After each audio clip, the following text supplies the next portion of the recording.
बोलो भागवत भगवान की जय। तृतीय स्कंद 24वां अध्याय।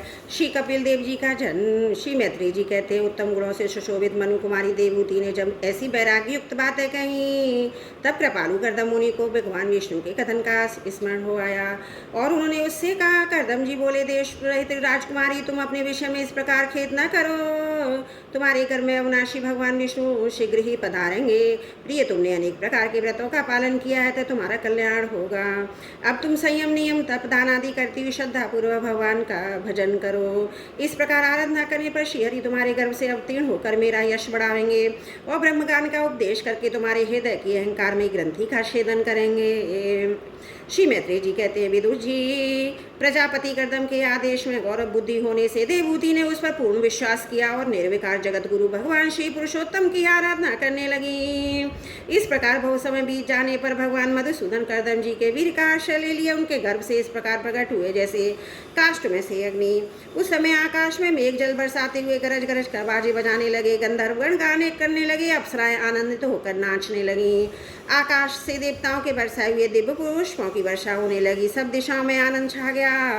जलाशयों का जल निर्मल हो गया और सभी जीवों के मन प्रसन्न हो गए। इसी समय सरस्वती नदी से घिरे हुए करदम जी के आश्रम में मरीचि आदि मुनियों के सहित श्री ब्रह्मा जी आए। शत्रुघ्न विदुर जी स्वतः सिद्ध ज्ञान से संपन्न जन्मावत श्री ब्रह्मा जी, यह मालूम हो गया कि साक्षात पर ब्रह्म भगवान विष्णु सांख्य शास्त्र का उपदेश करने के लिए अपने विशुद्ध सत्य में अंश से अवतीर्ण हुए हैं। अतः भगवान जिस कार्य को करना चाहते थे उसका उन्होंने विशुद्ध चित्त से अनुमोदन एवं आदर किया और अपनी संपूर्ण इंद्रियों से प्रसन्नता प्रकट करते हुए करदम जी से इस प्रकार कहा। श्री ब्रह्मा जी ने कहा, प्रिय करदम, तुम दूसरों को मान देने वाले हो। तुमने मेरा सम्मान करते हुए जो मेरी आज्ञा का पालन किया है, इससे तुम्हारे द्वारा निष्कपट भाव से मेरी पूजा संपन्न हुई। पुत्रों को अपने पिता की सबसे बड़ी सेवा यही करनी चाहिए कि जो आज्ञा ऐसा कहकर आदर पूर्वक उनके आदेश को स्वीकार करें। बेटा, तुम सभ्य हो, तुम्हारी सुंदर स्त्रियां कन्याएं वंशोधरों इस सृष्टि को अनेक प्रकार से बढ़ावेंगी। अब तुम इन मरीचि आदि मुनिवरों को उनके स्वभाव से रुचि के अनुसार अपनी कन्याएं समर्पित करो और संसार में अपना स्वश फैलाओ। मुनि, मैं जानता हूँ जो संपूर्ण प्राणियों की निधि है, उनके अभिष्ट मनोरथ पूर्ण करने वाले वे आदि पुरुष श्री नारायण ही अपनी योग माया से कपिल के रूप में अवतीर्ण हुए हैं।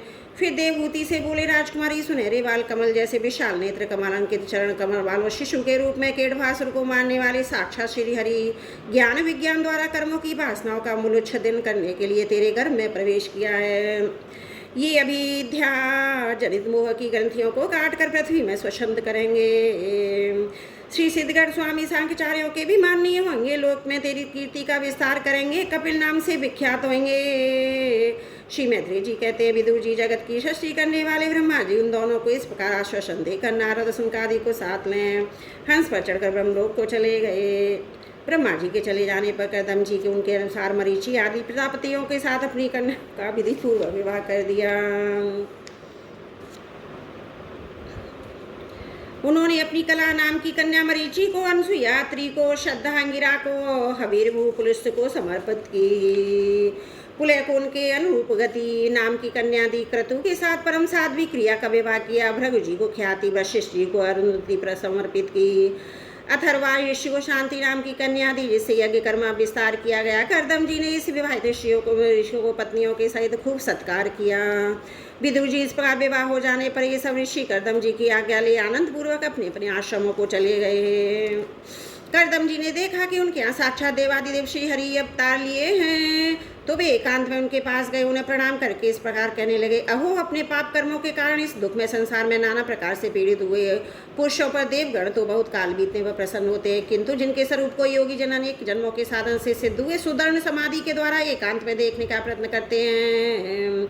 अपने भक्तों की रक्षा करने वाले वे ही श्री हरि हम विषय लोलुपता के द्वारा होने वाली अवज्ञा का कुछ भी विचार न कर आज हमारे घर अवतीर्ण हुए हैं। आप वास्तव में अपने भक्तों का मान बढ़ाने वाले हैं। आपने अपने वचनों को सत्य करने और सांख्य योग का उपदेश करने के लिए मेरे यहाँ अवतार लिया है।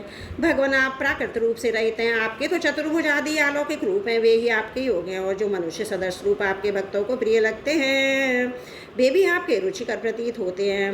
आपका पाद पीठ तत्व ज्ञान की इच्छा से विद्वानों द्वारा सर्वदा वंदनीय है, तथा आप ऐश्वर्य, वैराग्य, यश, ज्ञान ज्ञान और वीर यशी इन 6 अक्षरों से परिपूर्ण है। मैं आपकी शरण में हूँ भगवान, आप पर ब्रह्म है, सारी शक्तियाँ आपके अधीन है। प्रकृति पुरुष में तत्व काल त्रिविध अहंकार समस्त लोक एवं लोकपालों के रूप में आप ही प्रकट हैं। आप सर्वज्ञ परमात्मा ही सारे प्रपंचों को चेतन शक्ति के द्वारा अपने में लीन कर लेते हैं, अतः इन सबसे परे भी आप ही हैं। मैं आप भगवान कपिल की शरण लेता हूँ। प्रभु आपकी कृपा से मैं 3 ऋणों से मुक्त हो गया हूँ। आप मेरे सभी मनोरथ पूर्ण हो चुके हैं। अब मैं संन्यास मार्ग को ग्रहण कर आपका चिंतन करते हुए शोक रहित होकर विचरूंगा। आप समस्त प्रजाओं के स्वामी हैं, अतएव इसके लिए मैं आपकी आज्ञा चाहता हूँ। श्री भगवान ने कहा, मुने वैदिक और लौकिक सभी कर्मों में संसार के लिए मेरा कथन ही प्रमाण है। इसलिए मैंने जो तुमसे कहा था कि मैं तुम्हारे यहाँ जन्म लूँगा, इसे सत्य करने के लिए मैंने यह अवतार लिया है। इस लोक में मेरा यह जन्म लिंग शरीर से मुक्त होने की इच्छा वाले मुनियों के लिए आत्मदर्शन में उपयोगी प्रकृति आदि तत्वों का विवेचन करने के लिए हुआ है। आत्मज्ञान का सूक्ष्म मार्ग बहुत समय से लुप्त हो गया है, इसे फिर से परिवर्तित करने के लिए मैंने ये शरीर धारण किया है। ऐसा जानो मोनो मैं आज्ञा देता हूँ, तुम इच्छा अनुसार जाओ और अपने संपूर्ण कर्म मुझे अर्पण कर दो और दुर्जन मृत्यु को जीत कर मोक्ष पद प्राप्त करने के लिए मेरा भजन करते रहो। मैं स्वयं प्रकाश और संपूर्ण जीवों के अंतकरणों में रहने वाला परमात्मा ही हूँ। अतः जब तुम विशुद्ध बुद्धि के द्वारा अपने अंतकरण में मेरा साक्षात्कार लोगे, तब सब प्रकार के शोकों से छूटकर निर्भय पद मोक्ष प्राप्त कर लोगे। माता देवहूति को भी अपने संपूर्ण कर्मों में छुड़ाने वाला आत्मज्ञान प्रदान करूंगा, जिससे ये संसार उभय से पार हो जाएगी। श्री मैत्रेय जी कहते हैं, भगवान कपिल के इस प्रकार कहने पर प्रजापति कर्दम जी उनकी परिक्रमा कर प्रसन्नता पूर्वक वन को चले गए। वहाँ हिंसा में संन्यास धर्म का पालन करते हुए वे एकमात्र श्री भगवान की शरण में हो गए तथा अग्नि और आश्रम का त्याग करके वो निसंग भाव से पृथ्वी पर विचरने लगे। जो कार्य कारण से अतीत है, सत्वादि गुणों का प्रकाशक एवं निर्गुण है और अनन्य भक्ति से ही प्रत्यक्ष होता है, उस पर ब्रह्म में अपना मन लगा दिया। वे अहंकार ममता सुख दुख आदि द्वंद्वों से छूटकर समदर्शी भेददर्शी से रहित हो सब में अपने आत्मा को ही देखने लगे। उनकी बुद्धि अंतर्मुख हो शांत हो गई। उस समय धीर करदम जी शांत लहरों वाले समुद्र के समान जान पड़ने लगे। परम भक्ति भाव के द्वारा सर्वांतर्यामी सर्वज्ञ श्री वासुदेव स्थिर चित्त हो जाने से वे सारे बंधनों से मुक्त हो गए। संपूर्ण भूतों में अपने आत्मा श्री भगवान को, संपूर्ण भूतों को आत्मस्वरूप श्री हरि में स्थित देखने लगे। इस प्रकार इच्छा उद्देश्य से रही सर्वत्र संबुद्धि और भगवत भक्ति से संपन्न होकर श्री करदम जी भगवान का परम पद प्राप्त कर लिया। बोलो भागवत भगवान की जय। श्रीमद् भागवत महापुराण तृतीय स्कंद 24वां अध्याय समाप्त। श्री भागवत भगवान की जय। तृतीय स्कंद 25वां अध्याय देवहूति का प्रश्न, भगवान कपिल द्वारा भक्ति योग की महिमा का वर्णन। शौनक जी ने पूछा, सूर्य तत्वों की संख्या करने वाले भगवान कपिल साक्षात अजन्मा नारायण होकर भी लोगों को आत्मज्ञान का उपदेश करने के लिए अपनी माया से उत्पन्न हुए थे। मैंने भगवान के बहुत से चरित्र सुने हैं, तथापि नियोगी विप्रवर पुरुष श्रेष्ठ कपिल जी की कीर्ति को सुनते सुनते मेरी इंद्रियां तृप्त हो गईं। सर्वदा स्वतंत्र श्री हरि अपनी योग माया द्वारा भक्तों की इच्छा के अनुसार शरीर धारण करके जो जो लीलाएं करते वे सभी कीर्तन योग्य हो जाती हैं। अतः आप मुझे भी वही सुनाइए, मुझे उन्हें सुनने में बड़ी श्रद्धा है। सूर्य जी कहते हैं, मुने आपकी भांति जब विदुर जी ने भी आत्मज्ञान विषयक प्रश्न किया तो श्री व्यास जी के सखा भगवान श्री मैत्रेय जी प्रसन्न होकर इस प्रकार कहने लगे। श्री मैत्रेय जी ने कहा, विदुर जी, पिता के वन में चले जाने पर भगवान कपिल जी माता का प्रिय करने से इच्छा से बिंदुसार तीर्थ में रहने लगे। एक दिन तत्व समूह के पारदर्शी भगवान कपिल कर्म कलाप से विरक्त हो जाने पर विराजमान थे। उस समय ब्रह्मा जी के वचनों का स्मरण करके देवहूति ने उनसे कहा। देवहूति बोली, भुवन प्रभु, इन दुष्ट इंद्रियों की विषय लालसा से मैं बहुत ऊब गई हूँ। इनकी इच्छा पूरी करते रहने से ही घोर अंधकार में मैं पड़ी हुई हैं। अब आपकी कृपा से मेरी जन्म परंपरा समाप्त हो चुकी है। इसी से इस दुस्तर ज्ञान अंधकार पार करने के लिए सुंदर नेत्र रूप प्राप्त आप मुझे कीजिए। आप संपूर्ण जीवों के स्वामी भगवान आदि पुरुष हैं तथा ज्ञान अंधकार से अंधे पुरुषों के लिए भी नेत्र स्वरूप सूर्य की भांति धोते हुए हैं। देव इन देगे याद में मैं मेरेपन में दुराग्रह होता है, भी आपका ही करा हुआ है। है, जब आप मेरे इस मोह माया को दूर कर दीजिए। आप अपने भक्तों के संसार वृक्ष के लिए कठोर के समाने में प्रकृति और पुरुष का ज्ञान प्राप्त करने की इच्छा से आप शरणागत वत्सल की शरण में आई हूँ। आप भागवत धर्म जानने वालों में सबसे श्रेष्ठ हैं। मैं आपको प्रणाम करती हूँ। श्री मैत्री जी कहते हैं, इस प्रकार माता देवहूति ने अपनी जो अभिलाषा प्रकट की, वह परम पवित्र और लोगों का मोक्ष मार्ग में अनुराग उत्पन्न करने वाली थी। उसे सुनकर आत्मा के सत्पुरुषों की गति श्री कपिल जी उसकी मन ही मन प्रशंसा करने लगे। मधुर वचन मुस्कान सुशोभित मुखारविंद से इस प्रकार कहने लगे। भगवान कपिल ने कहा, माता, यह मेरा निश्चय है कि आध्यात्म योग ही मनुष्य के आत्यंतिक कल्याण का मुख्य साधन है। जान दो को सुख की सर्वदा निवृत्ति हो जाती है। साध्वी सबंगों से संपन्न इस योग का मैंने पहले नारद ऋषियों के सामने उनकी सुनने की इच्छा होने पर वर्णन किया था, वही अब मैं आपको सुनाता हूँ। इस जीव के बंधन और मोक्ष का कारण मन ही माना जाता है। विषयों में आसक्त होने पर बंधन का हेतु होता है, परमात्मा में अनुरक्त होने पर वही मोक्ष का कारण बन जाता है। जिस समय ये मन में और मेरेपन के कारण होने वाले काम लोभ आदि विकारों से मुक्त और शुद्ध हो जाता है, उस समय यह सुख दुख से छूटकर सम अवस्था में आ जाता है। तब जीव अपने ज्ञान वैराग्य और भक्ति से युक्त हृदय से आत्मा को प्रकृति से परे एकामत अद्वितीय भेद रहित स्वयं प्रकाश सूक्ष्म अखंड उदासीन सुख दुख शून्य देखता है तथा प्रकृति को शक्तिहीन अनुमन करता है। योगियों के लिए भगवत प्राप्ति के निमित्त सर्वात्मा श्री हरि के प्रति की हुई भक्ति के समान और कोई मंगलमय मार्ग नहीं है।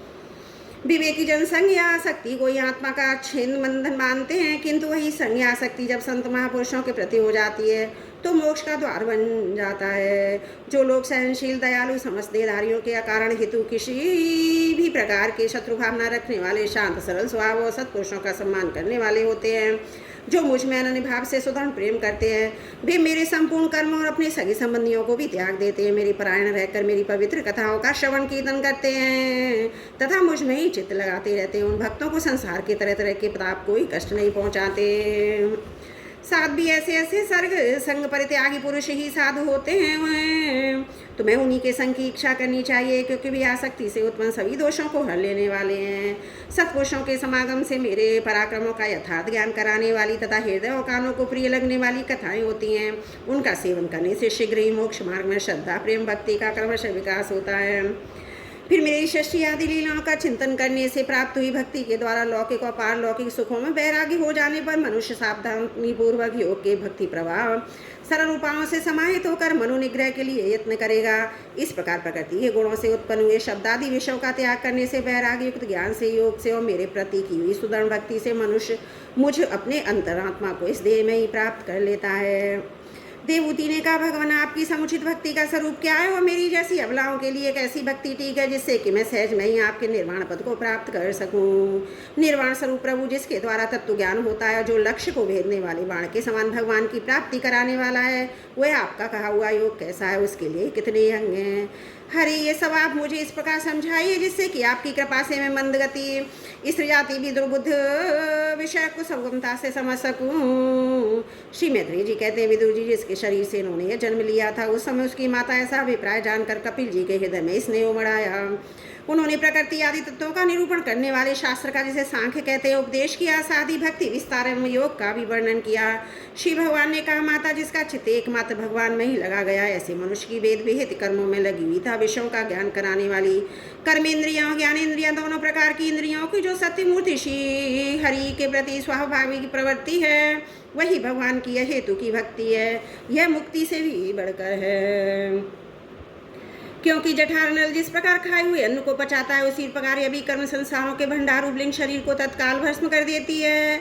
मेरी चरण सेवा में प्रीति रखने वाले और मेरी इस प्रसन्नता के लिए समस्त कार्य करने वाले कितने ही बड़भावी भक्त, जो एक दूसरे से मिलकर प्रेम पूर्वक मेरे ही पराक्रमों की चर्चा किया करते हैं, मेरे साथ एक ही बात सायुज्य मोक्ष की भी इच्छा नहीं करते।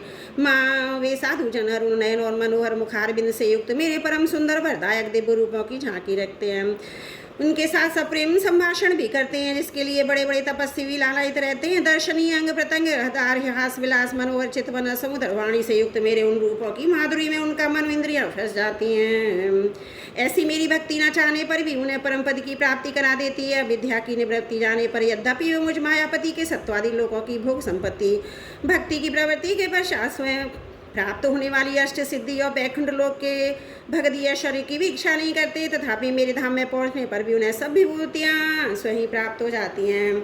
जिनका एकमात्र मैं ही प्रिय आत्मा, पुत्र, पितृ, गुरु, सहद और इष्ट देव हूँ, वे मेरे ही आश्रय में रहने वाले भक्तजन शांति में बैकुंठ धाम में पहुँचकर किसी प्रकार भी इन दिव्य भुवों से रहित नहीं होते। ना उन्हें काल चक्र ही ग्रास करता है। माता जी, जो लोग यह लोक परलोक और इन दोनों लोकों में जाने वाले वासना में लिंग देह को तथा शरीर से संबंध रखने वाले धन, पशु, ग्रह आदि पदार्थ उन सबको अनन्य संग्रह को भी छोड़कर अन्य भक्ति से सब मेरे ही भजन करते हैं। उन्हें मैं मृत्यु रूप संसार सागर से पार कर देता हूँ। मैं साक्षात भगवान हूँ, प्रकृति पुरुष का भी प्रभु हूँ तथा समस्त प्राणियों का आत्मा हूँ। मेरे सिवा और किसी का आश्रय लेने से मृत्यु रूप भाव वैसे वो छुटकारा नहीं मिल सकता। मेरे भय से वायु चलती है, मेरे भय से सूर्य तपता है, मेरे भय से इंद्र वर्षा करता है, अग्नि जलाती है, मेरे ही भय से मृत्यु अपने कार्य में प्रवृत्त होती है। योगी जन ज्ञान वैराग्य युक्त भक्ति योग के द्वारा शांति प्राप्त करने के लिए मेरे निर्भय चरण कमलों का आश्रय लेते हैं।